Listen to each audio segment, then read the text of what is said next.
Two nations. No formal diplomatic ties for over 45 years. No embassies, no hotlines, no handshakes. And yet, they have shaped each other more profoundly than almost any alliance in modern history. This is not just a story about nuclear weapons or oil. It's a story about betrayal, revolution, pride, proxy wars, assassinations, and a conflict that, as of 2026, has finally exploded into open warfare. This is the full story of Iran and the United States. To understand the hatred, you have to go back to 1953.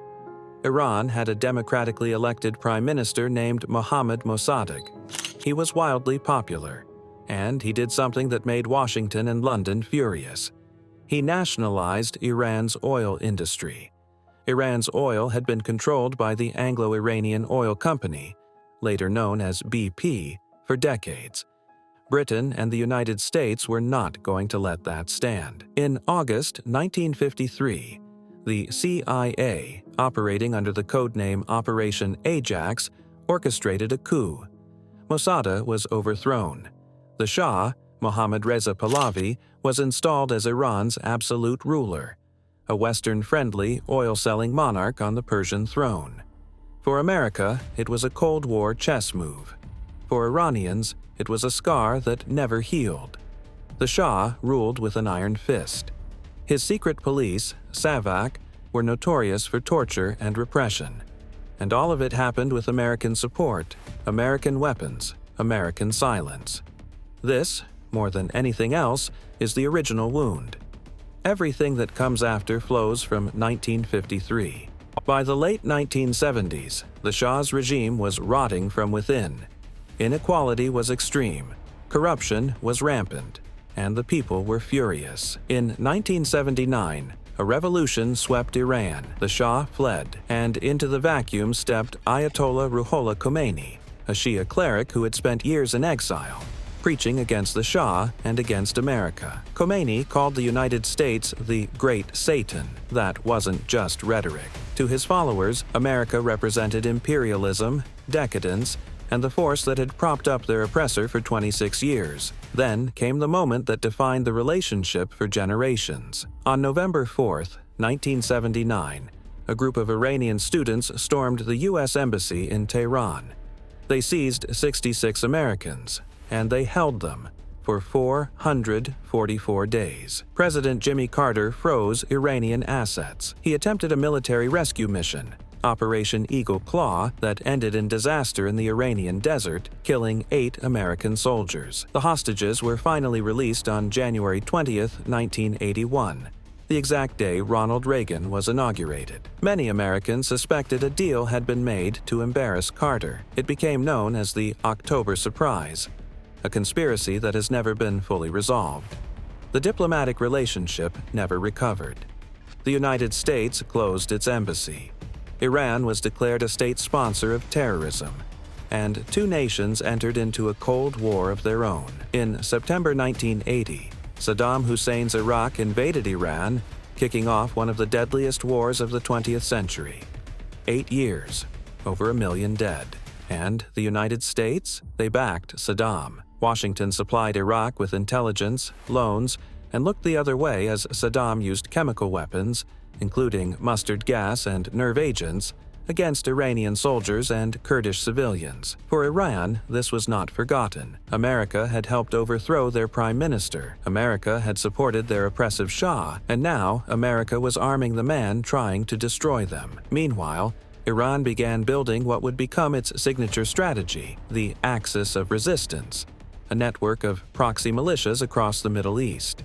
Hezbollah in Lebanon, Hamas in Gaza, the Houthis in Yemen, Shiite militias in Iraq. Rather than confronting American power directly, which would be suicidal, Iran would fight through surrogates, bleeding American interests slowly across a dozen battlefields over decades. It was a strategy born of necessity, and it worked. Through the 1990s and into the 2000s, Iran pursued an increasingly ambitious nuclear program. Iran insisted it was purely for civilian energy. The United States, Israel, and much of the West were convinced otherwise. In 2002, an Iranian opposition group revealed the existence of secret nuclear facilities, including an underground uranium enrichment plant at Natanz. The world now knew Iran was going further than it had admitted. The Bush administration, fresh off invading Iraq, privately debated military strikes on Iran. But the wars in Afghanistan and Iraq had stretched American resources to the limit. Meanwhile, a campaign of covert sabotage had begun. The Stuxnet computer worm, widely attributed to the United States and Israel, quietly destroyed Iranian centrifuges from the inside, setting back the nuclear program by years. Cyber warfare, assassinations of Iranian nuclear scientists, sanctions that strangled Iran's economy. The war was already being fought, just not with bombs. Yet, in 2015, something remarkable happened. After years of negotiations involving the United States, China, Russia, France, Britain, and Germany, a deal was struck. The Joint Comprehensive Plan of Action, the JCPOA, placed strict limits on Iran's nuclear program in exchange for lifting crippling sanctions. It wasn't perfect. Critics said it didn't permanently end Iran's nuclear ambitions, only delayed them. But it was a framework, a moment of diplomacy in a relationship defined by hostility. It lasted 3 years. In May 2018, President Donald Trump withdrew the United States from the deal. He called it defective at its core and reimposed sanctions, triggering what his administration called maximum pressure. Iran remained in compliance with the deal for a year, then began systematically dismantling it, enriching uranium to higher and higher levels, activating banned centrifuges, operating underground at Fordo. By 2024, Iran had accumulated over 6,000 kilograms of enriched uranium and was considered weeks, potentially days, away from having enough fissile material for a nuclear weapon.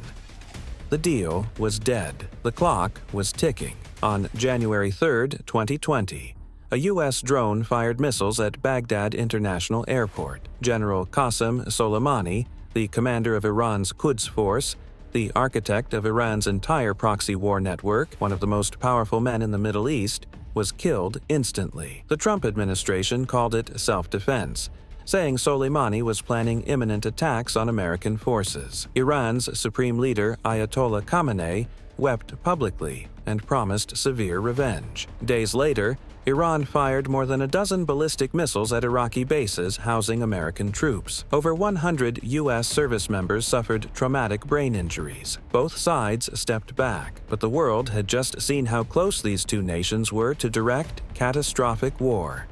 And, crucially, the killing of Soleimani did not stop Iran's proxy network. His replacement simply picked up where he left off. After Hamas's October 7, 2023 attacks on Israel and the eruption of the Gaza war, the entire Middle East became a powder keg. Iran had long supported Hamas and Hezbollah as part of its proxy strategy.